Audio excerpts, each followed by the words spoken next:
Everyone, I'm super thrilled. Last year, actually, about this time last year, I had the opportunity to actually visit this farm, and I'm super excited to welcome Nikki to the Flower Podcast. Thanks, Scott. Glad to be here. Thanks for having me. Sure. Well, you were one of the highlights of my trip to Oh, Boston and that whole area up there last year because, which of course I met you at the ASCFG conference, I believe, hmm and because you had supplied a ton of beautiful flowers to the conference, and then I didn't realize that you also sold flowers to our mutual friend Samia, and so I was like, of course, when I visited her on the way to visiting you, I was like, oh my gosh, look at all these amazing flowers, and then of course to come to your farm where you're growing is it's such a special place. It truly is a special place. And so I'm only sorry that it's been a year and now we're just finally recording this. But I'm really thrilled. And, always start at the beginning. How did you find your way into the world of flowers? So I have a not a straight line, as probably most of your guests, because there aren't many of us that grew up farming. I'm from just outside of Philadelphia, born in New Jersey, South Jersey. My parents were both teachers. We lived in a row home. That was my early childhood home. And then we moved around every 5 years up and down the East Coast. My whole family's in North and South Carolina now. I'm in Boston, in Norwell, Massachusetts. Um, but I majored in Russian in college, and Really? then I worked. Yeah, I did. I didn't know that. Um, yeah. Um, I think I always choose the road less traveled. But so from there, I worked in the business world in international banking, and I actually got to use my Russian. I worked in Eastern and European, Western European markets in my job. And then I went to graduate school at Columbia School of International and Public Affairs to focus more on economic and political development. And then in the context of that, I got to do some really, for my, for the balance of my 20s, I got to do a lot of traveling and going to all over the world, including, I lived and worked in Russia for a little while, lived for a summer in Paris, and traveled a lot in Italy, and just seeing how those countries have agriculture as part of the fabric of their communities Yeah. and their food, and have kept that link, and small scale farming too, not like you see, in the majority of the US. It really like stuck with me. And then when my husband and I decided to settle in Boston, to the town next to where he grew up, um, I was like, oh my gosh, how am I ever gonna, and we started our family, we have 3 boys. How am I ever going to stay in the same place for 18 years while they go through school, or 20 years?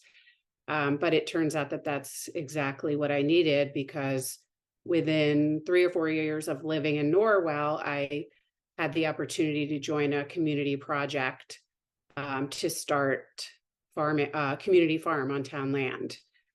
And I joined that. I actually went to the first meeting, and I was elected chair of the board. And so before I knew it, was in charge of building a farm from the ground up, which I did for the next 5 years. So that's the long story, but that's how I found farming. But that was all vegetables, right? That wasn't flowers. Yes, exactly. Yes. I started a nonprofit community farm called Norwell Farms. It was so in New England, we have this crazy thing in Norwell where every year the town gets together for an annual town meeting in May, first week of May, and they vote on budget meetings, or the budget for the year. And so a group of progressive, like conservation minded people in our community put forth a warrant for $50,000 for the startup of a vegetable CSA on town land, and it approved. And then they were like, oh God, what are we going to do? So then they put out a call for, and CSAs had just gotten popular. This was in 2009. Um, and there wasn't even a farmer's market around me. And I was, I had two little boys at that time. And I was dying to join a CSA that I had heard about and learn how to garden myself. So when I heard about this, I applied, was accepted, went, like I said, and was elected chair. And yeah, so we had to select the parcel of land, which we ultimately ended up at the historical farm, preserved farmland that our town owns. And that's where I am today. It's a 12-acre piece of land with a 300-year-old farmhouse and old 300-year-old barns. The barns had no electricity, there was no well, no greenhouses, and the fields had just been hayed since 1930. When it's the historic Jacobs farm. So when the last living Jacobs family member died, he put it in a conservation restriction, that it had to be farmed. So anyway, but it had only been hayed. And then in 2009, with this renewed interest in the community for farming, that's when I got involved. Well, And so yeah.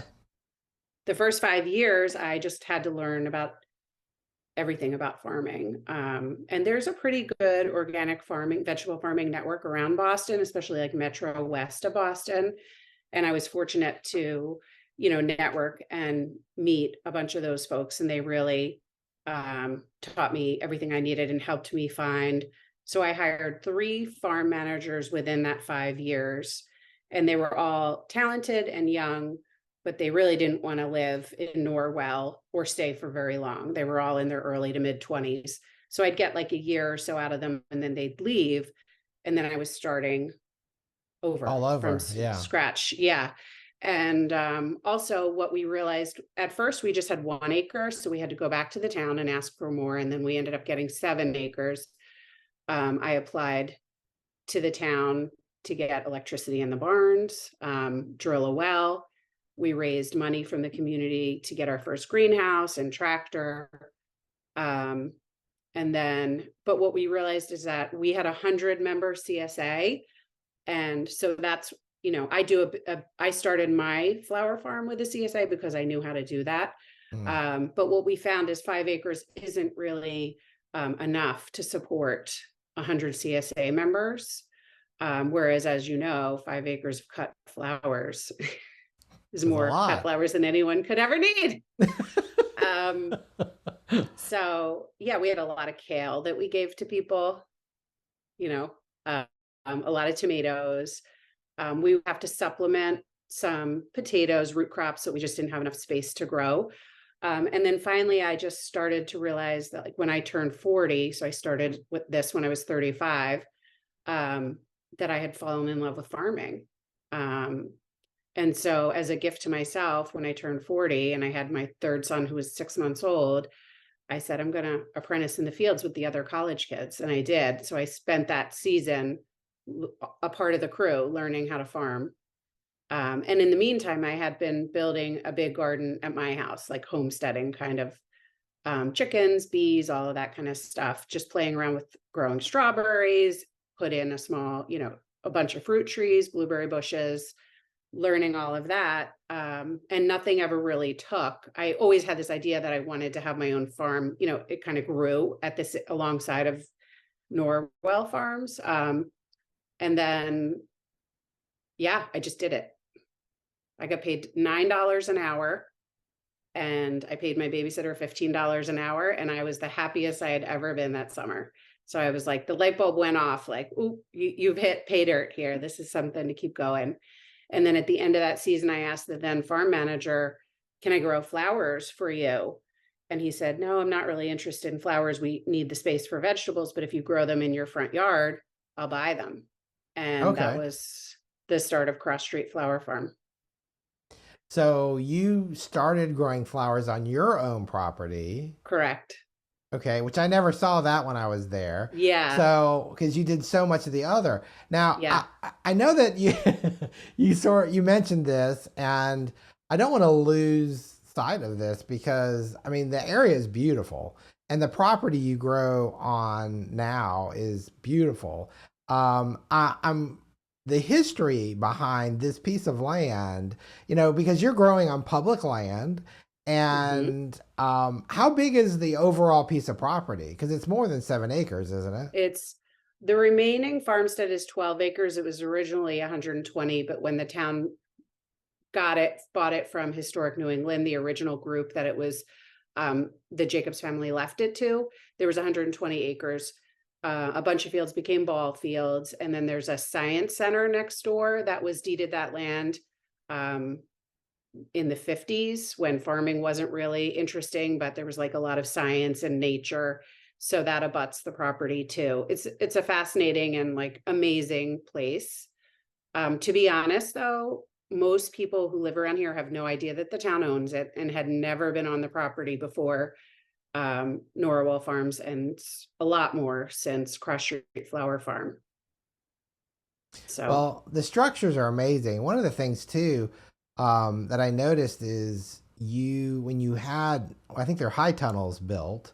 mhm, Um, like your aesthetics played into this. Like you, if I remember correctly, you told me something about having to get approved to get these structures because they had to fit. I mean, how? correct. I mean, it's hard enough to flower farm, much less play politics in the middle of it. So, um, what was that process like? So every time that I go to the town, I have to deal with 4 or 5 different groups. Um, the Historic Commission is in charge of the buildings. Conservation Commission is in charge of the land. The Select Board is in charge of the overall use of the property. And then any changes also require sign off by Historic New England because they still hold a conservation restriction. So, I mean, it's only because I spent the first 5 years working on that property and getting to know everyone in town and building relationships. I mean, that's what it's all about. Um, that I was able to do it. So yeah, I had to, and then also, of course, to get the high tunnels, I got a grant from the USDA for that and for the irrigation. So it was a lot, it took time. It was not something that I did in 1 year. This is like I'm 13 years in. Wow, I didn't So realize. Yeah. So when did you officially start growing flowers there? 2015 at my house, and I did grow a couple rows up at the farm every year at that time, but we got the entire 7 acre lease 3 years later in 2019, the end of 2018. So then you had to transition from the nonprofit to Cross Street there now, Correct. and Yes. wow, that's got to Yeah. be And that was an interesting struggle too. So in along with, yeah, I forgot this part. Along with all of those committees that I just mentioned, when I was the chair of the board, I also had 12 board members that I had to get wrangle consensus from on every decision that we made about hiring, growing. And I quickly learned that you cannot farm by consensus.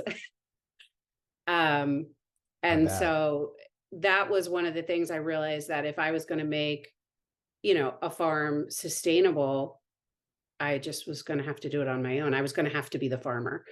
And then, so what happened was in 2015, I actually started Cross Street Flower Farm with a partner, Cara Gil Martin, who was also on the board of Norwell Farms with me, and she's amazing. Um, and so we were both on the board, but when we started Cross Street Flower Farm, we no longer had time to run the board. So we both took a back seat um, to that. And then they were never, the last farm manager left a year, I think 2017. So there was a year with no farmer, and the board that took over was never able to find another farmer. And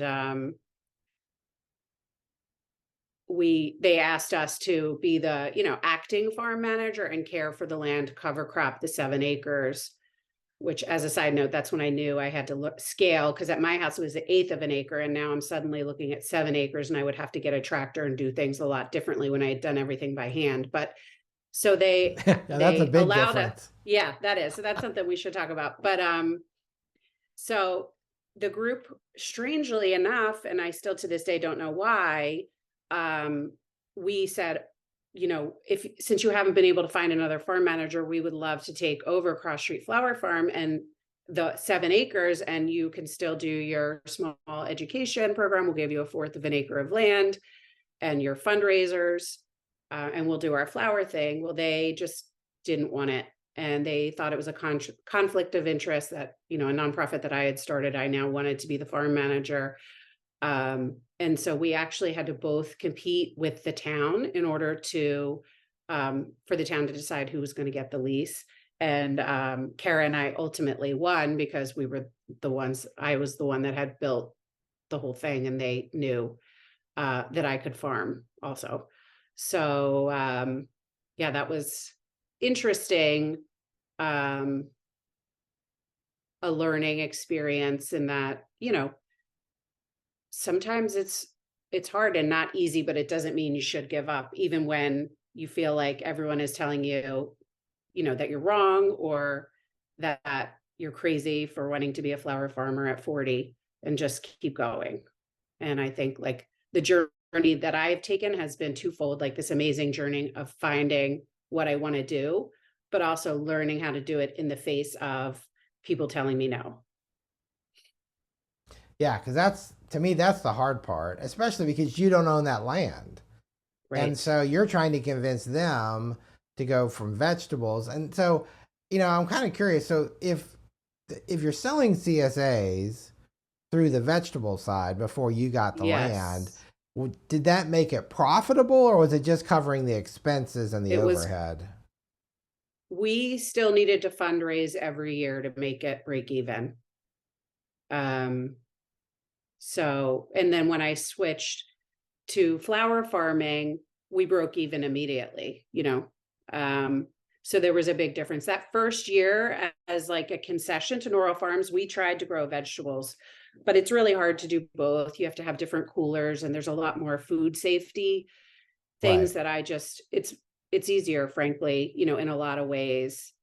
You know, I don't want to demean what I'm doing. Obviously, growing anything is very difficult, but again, at the scale that we were at, it clicked, and the community like responded in droves as soon as we made the switch to flowers. So, and nobody else in our area, like 30, 40, 50 miles, was doing flowers at the time. So Now I could see where even people a lot of times are comfortable growing their own food, or the trend, it was definitely you were early, but it's grown where there's a lot more probably small scale local for sure. farms, Yes. doing CSAs and things like that. So you know having a niche where or niche as growing flowers on this piece of land. I mean, it's a very central piece of land to the town. I mean, it's Yes. right there out in the open. I mean, you drive by it, probably everybody drives by it multiple times a day.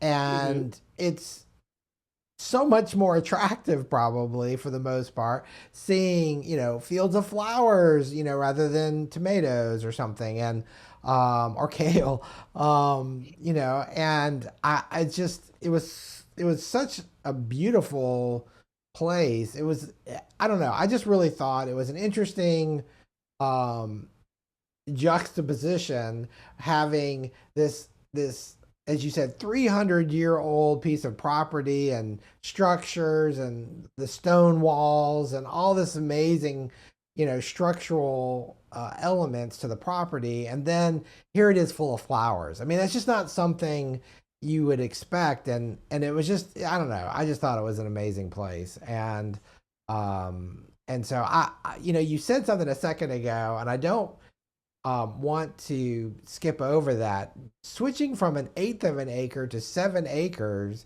that is a big change. I mean, you It said is. you said you were growing a couple rows at the farm, Yeah.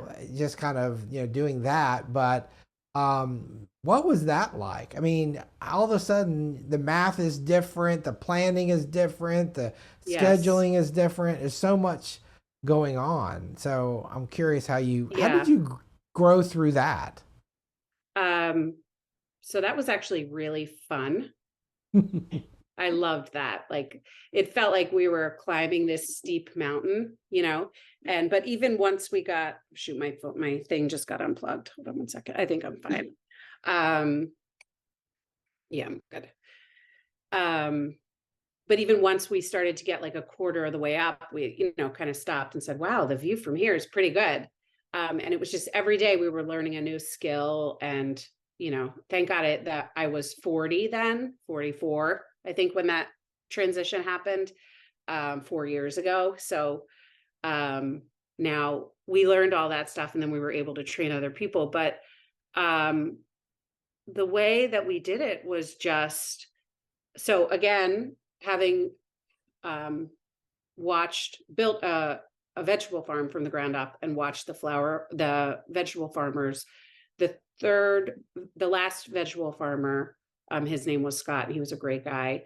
And he did use tractors, and he had a water wheel transplanter, a raised bed plastic layer that laid down the drip too.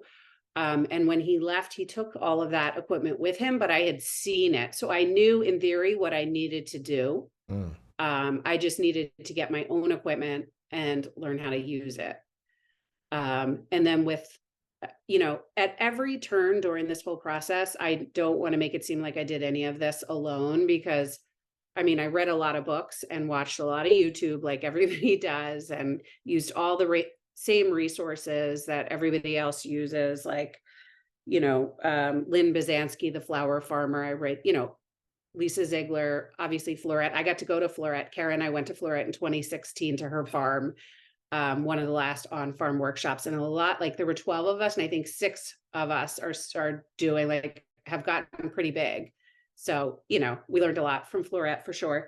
But then on the vegetable side, the market gardener, Jean Martin, John Fortier Martin, I think is his name, and then Elliot Coleman, all those kind of books, but also the people around here.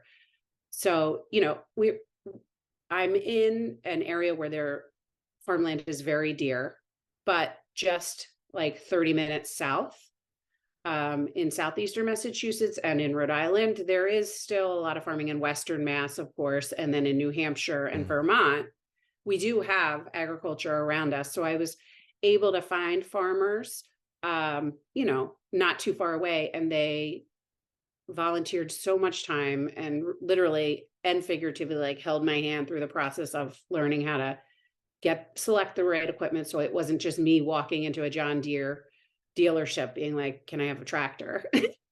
That's huge, and though. It is.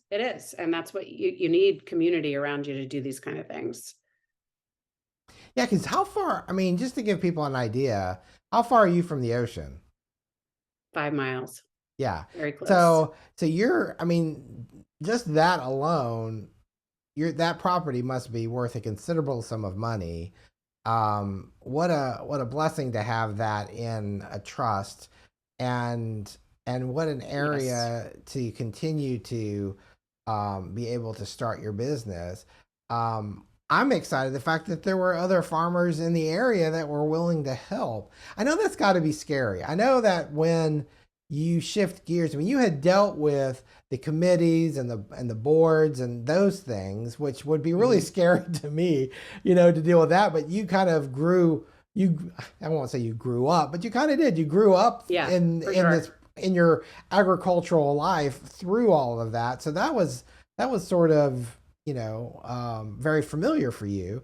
But then this side of it, which is very new, I don't know. I just feel like that, so a lot of people get, have that feeling of overwhelm, where they just don't know how to begin. They don't know how to start. And like when you were reaching out to other people, like about the tractors, for example, how did you find these people? How did you, again, was it just through the connections you'd already made, or? Yes, 100%. I would say, if I was giving someone else advice, you might not look for the farmer like right down the street or your direct competitor, because they may not be as interested in helping you. It's just human nature. But if you go 30 minutes, not even, and you find um, flower farmers, they're going to be excited to talk to you. I mean, I like, let's see, just other flower farmers who really were a mentor to me in the beginning. Anna at Little State in Rhode Island. I don't know if you know her, Little State Flower Farm. So generous with her time.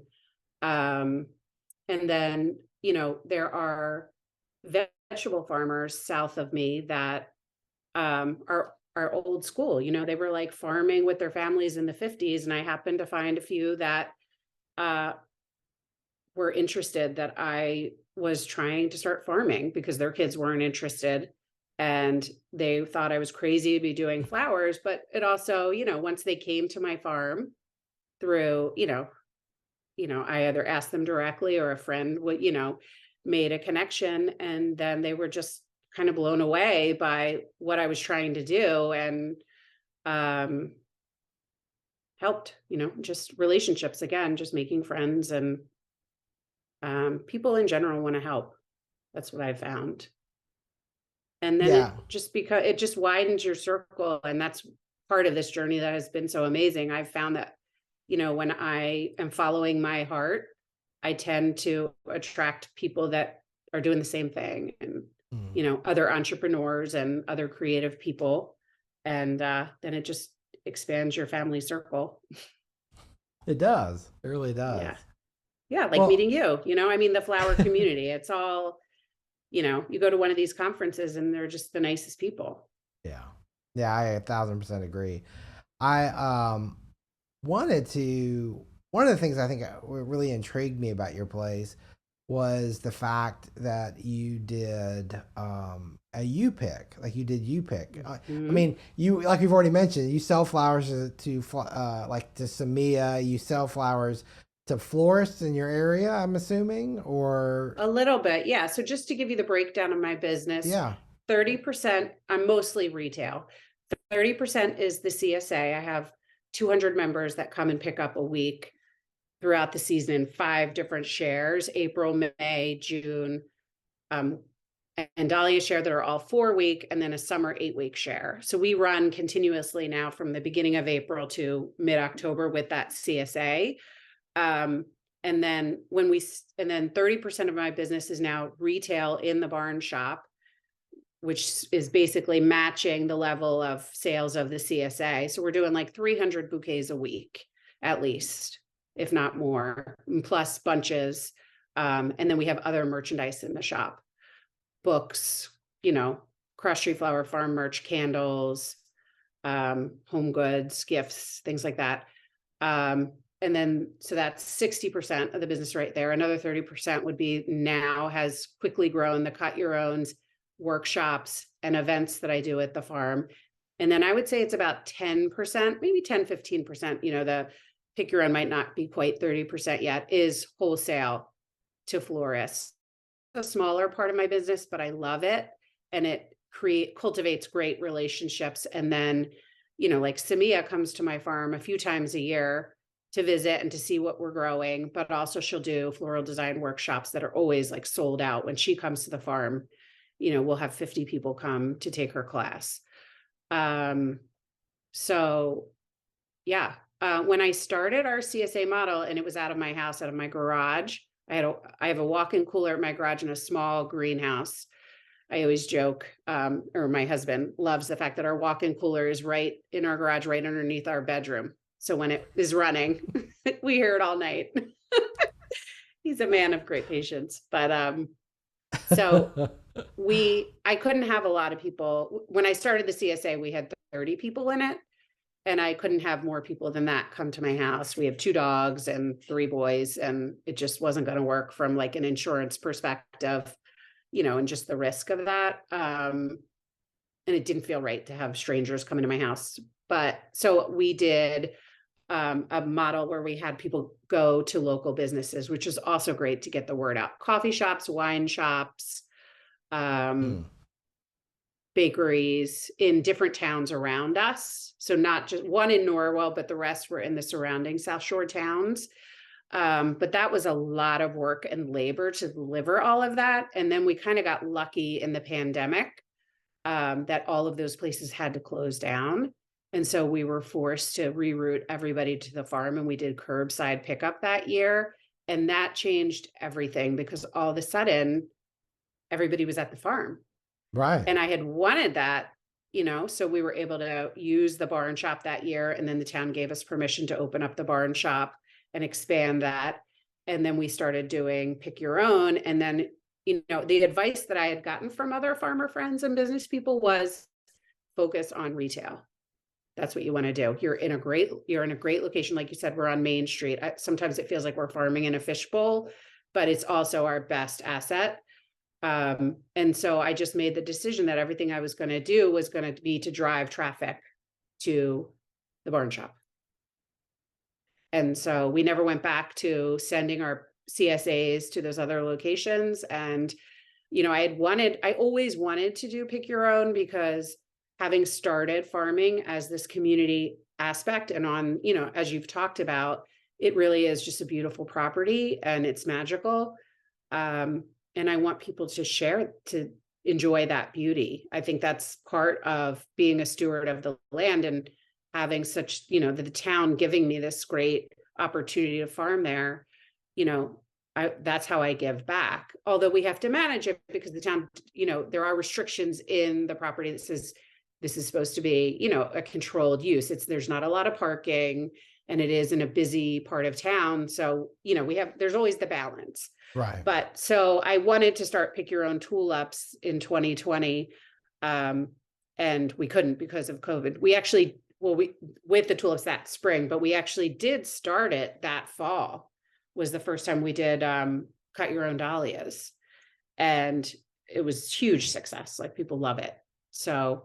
Well, I'm glad you brought that up because one of this is a topic that I often feel is a missed opportunity for certain farms. This isn't for everybody, but was when I learned that you did pick and I saw your property and I saw the number of flowers that you had, I thought, oh my gosh, if you're going to do a pick, this is the perfect place. Yeah, parking might be a little challenging, but other than that, the space, especially when we were having to social distance and things like that. It's exactly. A wide open place. You had the perfect recipe for all of that. Tell us about how you structure your pick. And I know that I put out on Instagram the opportunity for people to ask questions. And so I do have a few questions that our listeners gave me, but I thought I'd give you the chance to kind of maybe share, how did you test the waters and how do you structure it currently? So again, I think it was like some sort of divine intervention that we had to do it during COVID right. with social distancing because I had to do it in a way that people were spread apart. There were guidelines for UPIC during that time in the state of Massachusetts that you could only have 100 people per acre, I think is what it was. Okay. And as soon as I saw that, I was like, oh gosh, I don't want that. From the beginning, I knew I never wanted it to be like, a Disneyland experience. There's a lot of UPIC, that I went to when I had babies. You pick apples, you pick strawberries, and it's like, the crowd descends upon the farm and then there's just like dust everywhere and cars and food trucks and music. And that is not what I wanted. That wouldn't do justice to the property. So I wanted a calmer, more like elevated experience. And because of COVID, I also, right before COVID, I upgraded from Squarespace to Shopify on my website because I knew that I was going to start selling different products and it gave me more flexibility. And so I just set up the products in Shopify in a way that I would put up a product per day, like say, pick your own tulips, Saturday, April 28th, whatever. And I would do it from 10 to 2. And I would give everybody a 45-minute. We just sat my farm manager, Rebecca McDonald, who is an amazing human. She started that year in 2020. And anyway, I just remember us sitting at a picnic table and being like, how can we move people through safely with masks on outside And what we figured out is that if we gave everybody a 45-minute time slot and we could put a quantity of the number of people that we were allowing, let's say 20 or 30, we started it low. So then we could control how many people should, and we said mandatory, you must buy a ticket ahead of time. No walk-ins during COVID at all. And, we just put all the rules on the ticket, and they were allowed to, for tulips, you pick. So we just gave them a bucket. Or we said, I think that first year we said, bring your own, because everybody, didn't want to touch anything. Right. And yeah, that's how we controlled the numbers. And it was really good to start that way and then see what that felt like. And 20 people on, any field, all of my fields are like 2 to 2.5 acres. I have 3 fields that are broken up that way. So 30 people in 2 acres is like, you can barely see each other. So, now we do more than that for the tulips, but for our other events, I still keep it at around that level. We just offer it for many more days.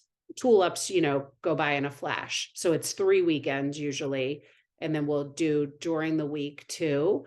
But we're not trying to do a 7-day-a-week you pick high volume operation. That's not what we're going for. I don't want to lose track of what I'm trying to say, but so it's different because we do the you pick tulips, which is one thing, and that's a much higher quantity than we do cut your own bouquet in the summer from early July until end of September. And that we do that Thursday through Sunday. So when we do the you pick tulip, it's 3 weekends with some days during the week. And we always say, depending on field conditions, because the tulips come and go real fast. And then the cut your own bouquet, once they start blooming and we have enough that we can provide for our CSA, we just open the fields. We'll flag off certain areas that we don't want people in, like our Cafe Ole Dahlia, whatever it is that we don't want people cutting that week. But otherwise, Thursday through Sunday, the same 10 to 2 window, people can pick their 45 minutes and they show up, or we allow walk-ins now, and it's simple. And then in the fall, we do cut your own dahlias. And I would say like the demand for tulips is the highest, then cut your own dahlias, and cut your own bouquet is a less high demand, but we do it much more often. And it's a lot less work for us, that one. That makes sense. Well, like, how do you price it out? Because if I know some people will say, well, you get 10 stems, or you get 15 stems, or do you supply the cutting tools? Do you, yes, all these things? Because do you give them a little, I know I'm throwing a lot at you, or do you give them like a little tutorial, because these are people, you've got all your hard work out there, and a lot of times people have no clue. I went to a tulip, you pick tulip event here in Tennessee this past spring, and watching kids just grab stuff. I mean, it was fine. They had tons of tulips. That wasn't a big deal, but it was kind of like, these are all the things as a flower farmer I start to cringe inside a little bit. Yes. And I'm curious, how do you manage those details? So for tulips, I mean, you pick is not for everyone. And I would say I'm probably in the minority, because most flower farmers grow just enough, and they feel like they're not doing their job if there's a flower left in the field. And that never it didn't feel right to me, because the whole reason I'm doing this is because I love how beautiful flowers are, and I want to be surrounded by that beauty. So I'm okay with growing, more. But the way that I get around that is that in each season it's different. So for tulips, I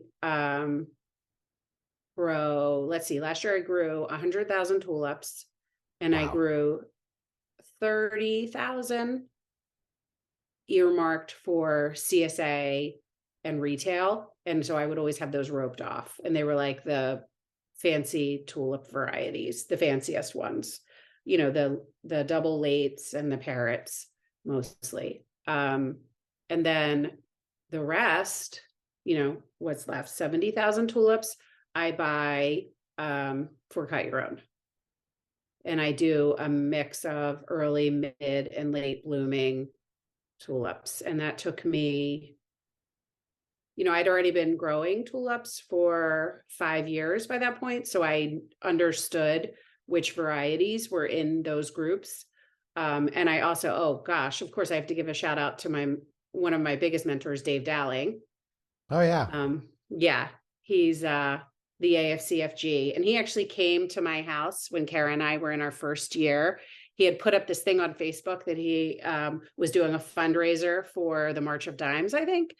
And we won. It was like a bidding thing. And so it was like $250 to get Dave Dowling to come to your farm. And he showed up in my driveway and he's like, this isn't a farm, guys. And he also said his second comment was, where are all the weeds?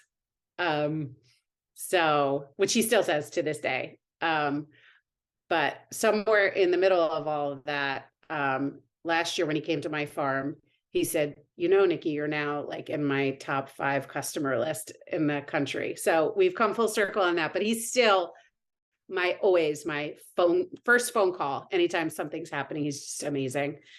I agree. Yeah. So I get, tulips from him, and he's helped me, go through, also Netherland Bulb Co. is a great resource. I think I lost track with what I was saying there, but that's how I do the tulips. Cut your own bouquet. We do 3 successions of our annual plantings. We do an early summer flowering crops, or the cool, what does Lisa Ziegler call them? Cool flowers. Yeah. That we start planting in the greenhouse, February and March, put out in the field in mid to late April, and they're blooming by mid-June. And then we don't do cut your own for that. That's for the beginning of our CSA or the E&E season. But then we do 2 successions of the hot weather flowers, zinnias, sunflowers, celosia. Well, sunflowers we do like every 2 weeks or 10 days, something like that. So the first succession, we wait until that one's really getting cooking. And the second one is about to pop. And that's when we open the cut your own, because we have enough then to fulfill the CSA, the retail, and we feel safe. I mean, the thing that we were really worried about was like spreading of disease with clippers. So in the Right. pick your own tulips, you pick, the stems. So that's easy. And we do have tutorials up on a kiosk that shows people. But then we also have people out in the fields, because no matter what you tell people, the funniest thing with You Pick Tulips is that when we tell them to pick the bulb, and we tell them to cut it, and because we, don't compost the bulbs, we throw them out due to like disease issues, they never believe us. They think we're trying to keep the bulb to replant it. So that's the funniest comment we always get. But yeah, and then for cut your own bouquet, we do provide snips, and we just ask that they leave something like a license or keys, so we get our snips back. And we were worried about disease pressure with the snips, so we, keep like a jar of with little bleach pills in it, or Lysol wipes in between. But some years powdery mildew on zinnias is worse than others. This year, I have to say we're having our best growing season, and knock on wood. We haven't had powdery mildew. I can't even believe it. I can't even believe I'm saying that, because that's never happened. That's why we grow a couple of successions. One goes down, but it's just rained a ton here, and we're just we haven't even really had to use our irrigation system. Yeah, it's been raining a lot in a lot of parts of the country this year. I know. I feel badly even saying it, because I know there are a lot of farmers north of us that are just having a terrible season due to flooding. Right. But we're in the sweet spot of that right now. Yeah.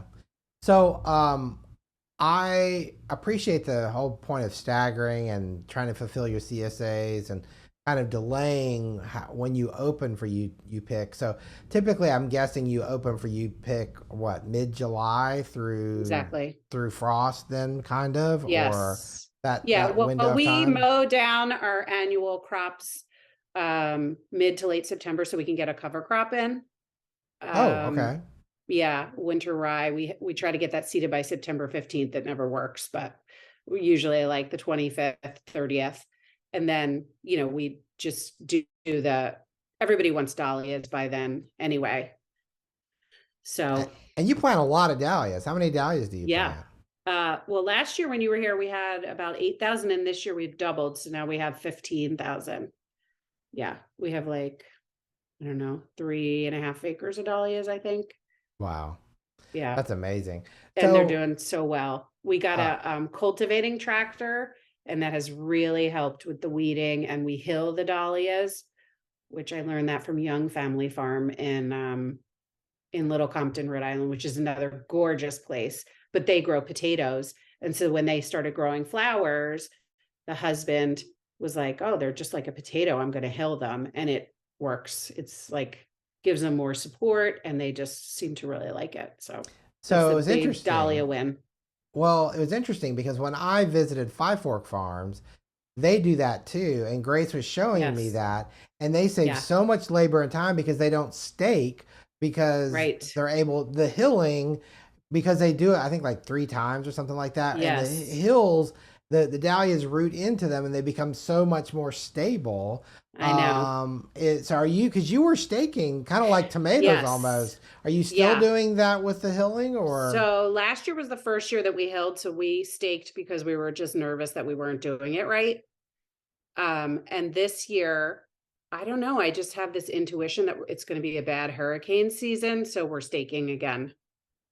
Okay. We're using Well, Hortonova, even though we hilled 2 or 3 times and they are really strong, but I just don't want to lose the crop, in Labor Day weekend if there's a big hurricane. So that's risk management on my part. I just wouldn't be able to sleep at night. So we'll see. In the future, I think we'd like to get to that, or at least try corralling the dahlias instead of using Hortonova. But I have what we call the boys of summer, a bunch of high school boys and college boys that do that work now. And they know how to do it. So it's an expense, and it's obviously labor and time, and but that's what we're doing. sure. Well, I wanted to ask some more. I mean, going back to you pick and well, I guess we never really left it, but the um 70,000 tulips. I know you said more than that, but for you Hmm. pick purposes, that is a gigantic expense.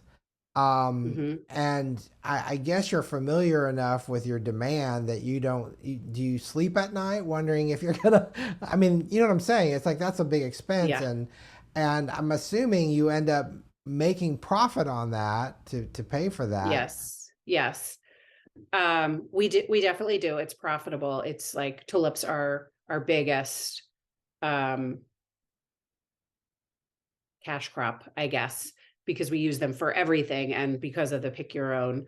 So we do, I think you asked the pricing, 10 stems for, I think it was $28 this year is what we charged. And then at the end, at like the last week, we will, I can't remember if we dropped the price or allowed people to get more stems, one or the other. After the field starts to look a little more picked over. But yeah, I do. I mean, I don't sleep a lot that time of year anyway, because we're trying to do a lot. We're, um, doing a huge tulip crop. Um, we're getting ready to plant 15,000 dahlias and 2 acres of cut flower and run our spring CSA. And then, oh, by the way, Mother's Day happens all around that time too, and our tuber sales.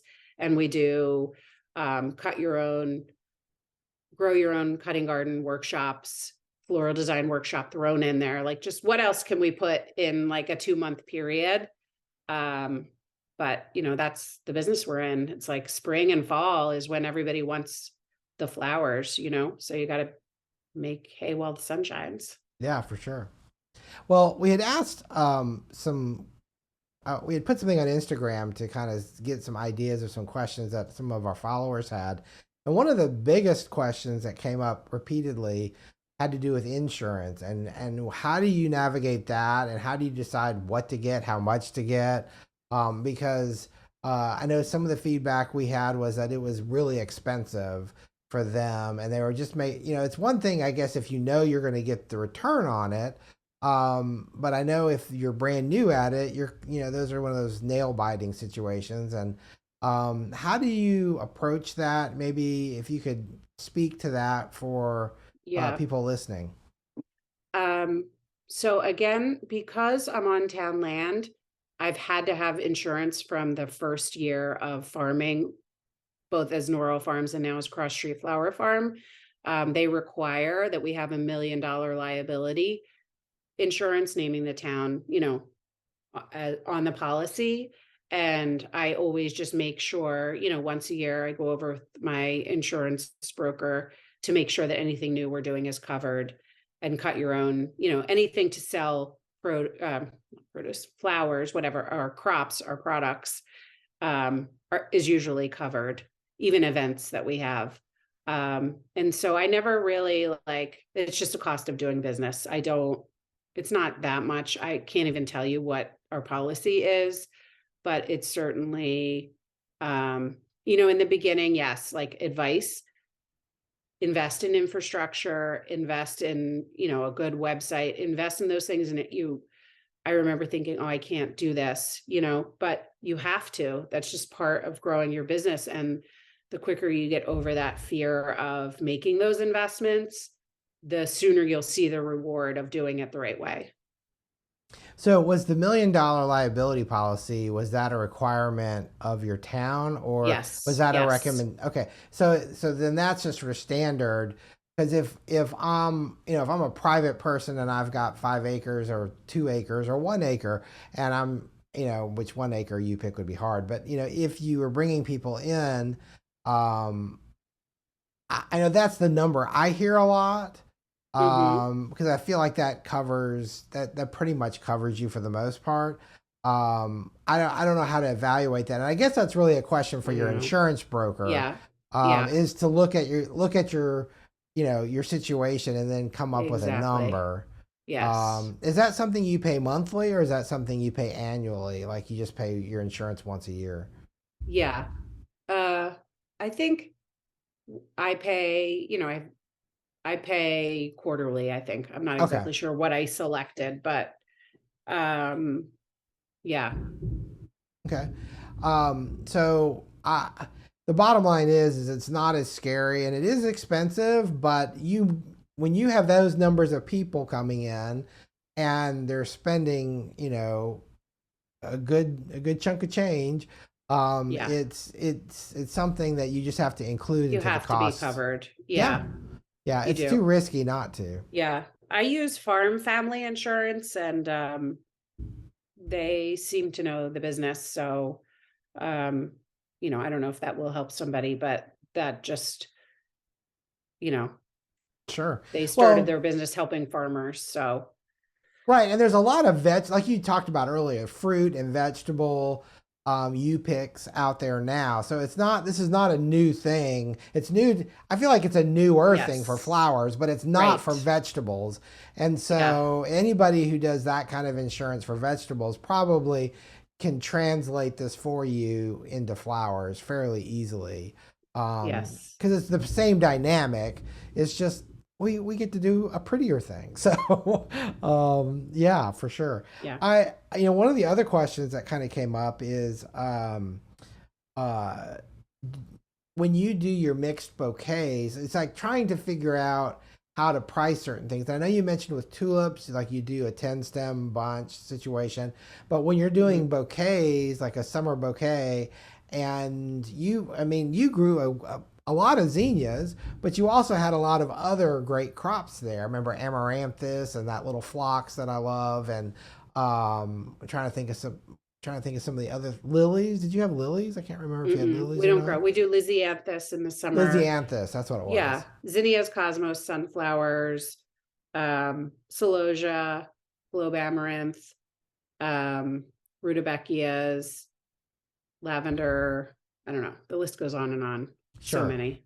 So how do you do that when it comes to those bouquets? Because if somebody's coming in and they're doing you pick, do you only let them pick zinnias, or do you let them pick from everything that like your buffet that you've created? So some of those crops that you mentioned are more for, we grow in a smaller scale and they're more for our florists. So we would probably, um, we just use like literally caution tape and just mark off those rows. Um, and eucalyptus, let's say, because people Hmm. will pick the whole field clean. So, which we learned one day. We're just always, we make mistakes sometimes and forget to put the caution tape up on the cafe au laits. And then we're like, oh God, that was stupid. They're all gone. So, but in general, like I think I've shared with you that we just grow more than we could possibly need. And the summer annuals, they're cheap to grow. I mean, there's a lot of labor involved. We put annual ryegrass in the aisles so that it looks prettier, but we have to mow and weed whack that. It's also like a good cover crop, so it's not just bare dirt and compaction. Um, but it's beautiful. And that's what I always wanted, was to have this place where people can come and, say, wait, am I in Norwell or am I in this like lost paradise? That's what I want. Yeah. So Well, the answer is grow more than you need. And in terms of our CSA, what we're kind of moving towards is that people want more options when they come to pick up their CSA anyway. So we'll do like 4 bouquet recipes a week. And so we even have more of most things in the field. So there's never really an issue of we're out of something. yeah. Well, that was the one thing that really spoke to me is you go to a lot of flower farms and you don't see a lot of flowers, of course, because they pick them. They pick them to sell Yeah. them. Well, when I came to your place, I'm like, I've never seen so much color. I felt like like you go to Holland and see the tulips in the spring. I felt like that's kind of it was this magical like color everywhere, and I Yeah. and I thought that's but you know what though, I mean that's what people want when they want to come do Hmm. you pick. They expect to see flowers. Yeah. So how much extra do you think you plant? Mm. I mean, 50% is a lot. It's really a lot. And I definitely, there are some days where I'm like, wow, I probably should be wholesaling or taking that next step. And I'm always thinking about those things. But I also, this year started something new. I did the 2-day bloom retreat and yeah. fundraiser. And so I just try to think creatively, always like I do what I want, and what I think is not around yet, what I would like to see, I guess. And so with Bloom, I mean, I think you hit the nail on the head. When you came last year, you were there pretty much at peak bloom, maybe a couple weeks after. No, it was right now. Yeah. And so, for the past 5 years, I've been standing in my 2 acres of cut annuals and thinking, God, this is just so magical. Like, as they say, food is medicine for the body, flowers for the soul. And there's just something about 2 acres of cut flowers in full bloom that is like beyond magical and almost into the realm of spiritual and really healing. And I just, you know, thought I wanted to share this with people. I want to make this is, if I'm going to do a flower festival or bring people to the farm, this is when they should come. Um, and so I tried a 2-day retreat this year, and it was amazing. A ton of work, but successful. So was that? I know you sold tickets to that, and Yes. it was a very involved 2 days. Yeah. Yeah. I'm curious. How did um, I know you were also trying to raise money, but then I also know I saw some pictures that Yes. looked like you had maybe an artisan market or something. Hmm. Was that part open to the public, or Yes. so it was a Yes. Yeah. combination public and Combination. private? Exactly. Yeah. So it came out of, I always knew I had this idea, But, one of the things that I've realized that I probably do well, and what if I was giving advice to somebody, it's like seize that opportunity when it comes. Mm. Like you have to be ready and willing when that moment arrives. And Bloom happened because last year, a couple weeks before you came to visit the farm, I did something that I hadn't done before, and I hosted one of my favorite authors who was on a book tour. Um, and I asked her if she wanted to, if she wanted my farm to be a stop on her book tour, and she said yes. And her name is Marcia DeSanctis, and she's a very talented travel writer and author, memoirist. And I had actually found her first article online, and it moved me. Her writing is so beautiful about her travels around the world, that I reached out to her and we became friends over Instagram and email. And then during COVID, she wrote a memoir, Hard Place to Leave. And so that was her book tour. And I asked her, and she said yes, which I was floored. And it was like meeting, I was a fangirl, and she arrived and she brought with her one of her close friends and an editor, Lavinia Spalding, who's also a published author. And they both teach travel writing workshops around the world. So anyway, they came and did a moderated discussion, and then we did a cut your own bouquet, and we had 40 people show up, and it was a magical evening. And I said to them as I introduced them, one of the things about the both of them that I admire is that they're fearless in traveling as women alone for pleasure, because that's something I've never done. And I know a lot of other women, don't do. If you go to a new town, you even feel strange going to dinner by yourself or sit at a bar, even though, it's 2023, but like, I've never done that. And they laughed at me. Both Lavinia looked at me and said, Nikki, you just built this flower farm and you're afraid to travel by yourself. And then at the end of the evening, she turned to me and said, I'm teaching a travel writing workshop in Nepal in November, and there's one seat left, and I really think it's meant for you. And I said, oh, no, I have to dig the dahlias in November. I can't leave, as all farmers do, right? And my farm manager, Rebecca, was there, and she turned to me and she said, no, of course, Nikki, you can. And if you close dahlias 1 week earlier, cut your own, then I'm totally fine to let you go. And so I did. I went, and it was over my birthday week, and I spent 10 days. It was a Himalaya writers workshop in Kathmandu, Nepal. And it was a gathering of like 12 perfect strangers who have become dear friends. And I can't even believe I'm saying this. It sounds like I'm friends with the whole world, and I'm really not. But like, again, it was just this amazing experience where we would, the leader of the founder of Himalayan Writers Workshop is a gentleman named James Hopkin, and he's an expat from Virginia, and he has lived in Kathmandu for 20 years. He left Wall Street, retired early, and moved and checked himself into a Buddhist monastery, took his vows, and spent 3 years studying there. And the lamas of that monastery quickly saw what they had, the gift that they had received, and he became the head of like fundraising and traveled around the world with the monks and the lamas for the next 10 years.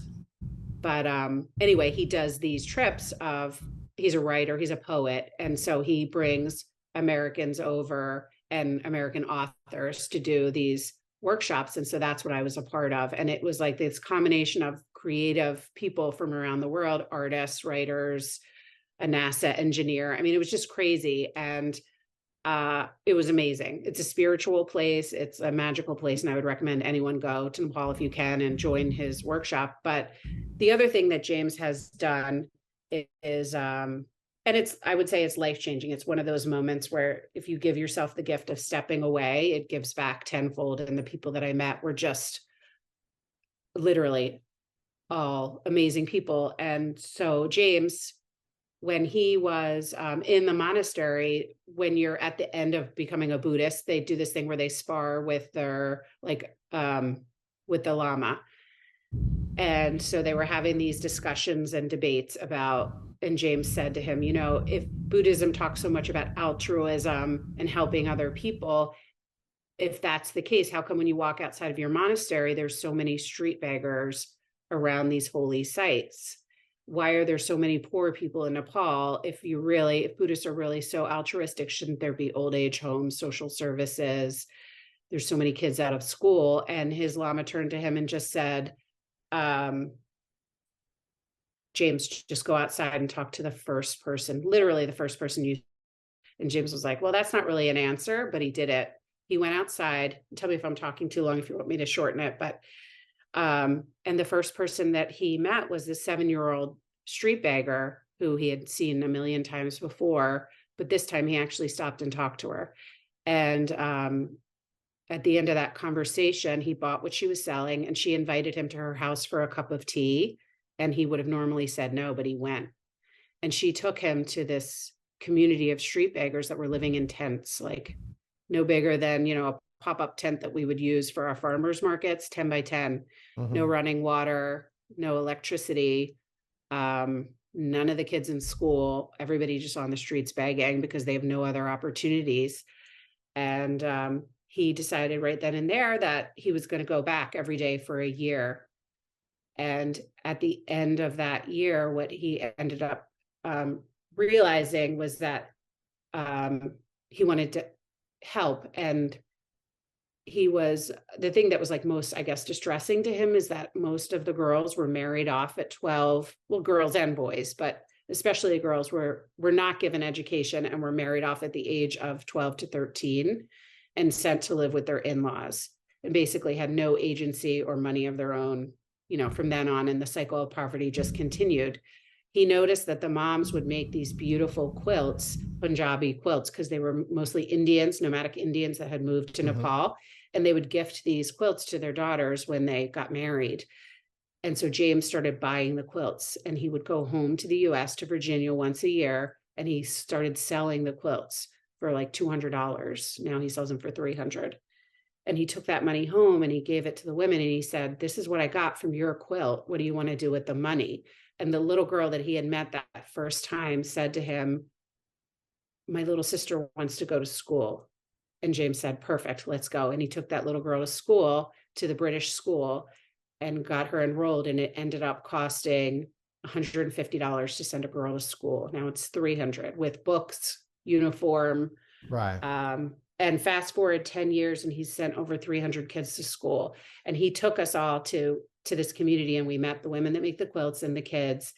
And, when I left, I just said, James, and we all were just like, what can we do? How can we help? And then a night later, it was like our last night together. He turned to me and he said, Nikki, how about a fundraiser at your farm? And I said, done, absolutely done. So the idea was hatched then to have a fundraiser. And then when we returned, we just realized we loved being together. And like, we had this amazing group of writers, artists, painters, meditation coach. And I said, why don't we try to recreate what we did in Nepal together every day and give that to our community? And then in return, we're asking them to give back by buying a quilt or being a part of the fundraiser. And so that's how Bloom was launched. And it was, for our first year, remarkable. We had hundreds of people. The community responded so well. I actually still haven't, it was the last week of July, so I haven't had time to do follow-ups and send surveys, but we're already, my goal was to raise our goal as a group. And so the one thing I didn't say is that every person that went to Nepal with me came to my farm. No way. Yes. And they were the teachers. And if they weren't teaching one of the workshops, they were helping me run the event. So, and coming from four came from California, the rest, DC, New York, New Jersey, all over. So, and we reached our goal. We raised over $10,000 for quilts for kids. And they brought 25 quilts. We sold every single one. Wow. Well, the one thing I'm taking away from this entire conversation is with the resources that and the connections and community that you have put together, there's so many avenues and ways to generate income on a farm. It's Mm. not just one or two things. It's doing a retreat, perhaps. It's it's doing you pick. It's doing CSAs. It's doing selling to wholesale or retail or whatever. And I'm like, I just feel like you are covering all the bases. And I don't know. I just think you're doing a great job, and Mm. I Thank you. really appreciate you spending some time and sharing about it all today on the podcast. Thank you, Scott. Thanks for having me. And thank you for what you're doing. I mean, bringing knowledge to people. This is how I learned, was listening to podcasts. And, it's so important to keep that knowledge. You're making it free and available. So thank you.